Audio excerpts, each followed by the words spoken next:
জানিয়ে দেব এখনকার বাংলা সংবাদ। শুরুতেই থাকছে শিরোনাম, এরপর থাকবে বিস্তারিত। প্রিয় দর্শক, তার আগে অনুরোধ থাকবে আমাদের চ্যানেলটিকে সাবস্ক্রাইব করার জন্য এবং লাইক ও কমেন্ট করে এই সংবাদ সম্পর্কে জানিয়ে দিন আপনার মূল্যবান মতামত। টাকা দিয়ে নারীর চাবুকের ঘা খাচ্ছিলেন পুরুষ, গ্রেপ্তার দুজন।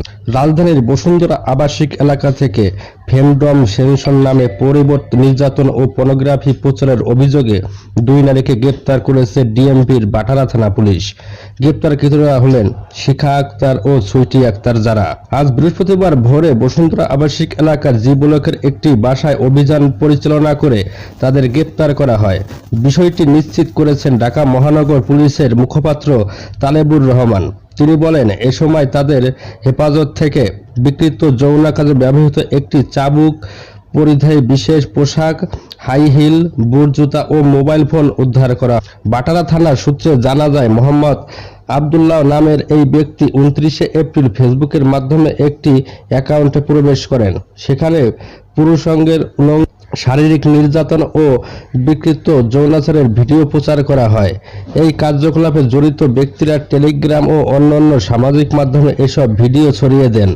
জড়িত নারীরা নিজেদের মিস্ট্রেস হিসেবে পরিচয় দেন এবং পুরুষেরা টাকার বিনিময়ে তাদের কাছে নির্যাতিত হতে আগ্রহী হন, যা ফেমডম সেন্সস নামে পরিচিত।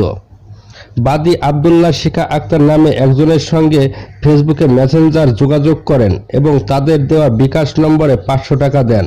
পরবর্তীতে তাকে বসুন্ধরা আবাসিক এলাকার একটি বাসায় যেতে বলা হয়। আবদুল্লাহ 30 এপ্রিল সেখানে যান। গিয়ে দেখতে পান শিখা আক্তার, সুইটি আক্তার সহ আরও কয়েকজন একজন পুরুষকে উলঙ্গ করে শারীরিক নির্যাতন করছেন এবং মোবাইল ফোনে ভিডিও ধারণ করছেন। এই ঘটনায় বাদী আবদুল্লাহ অভিযোগের পরিপ্রেক্ষিতে বাটারা থানার একটি নিয়মিত মামলা রুজু হয়।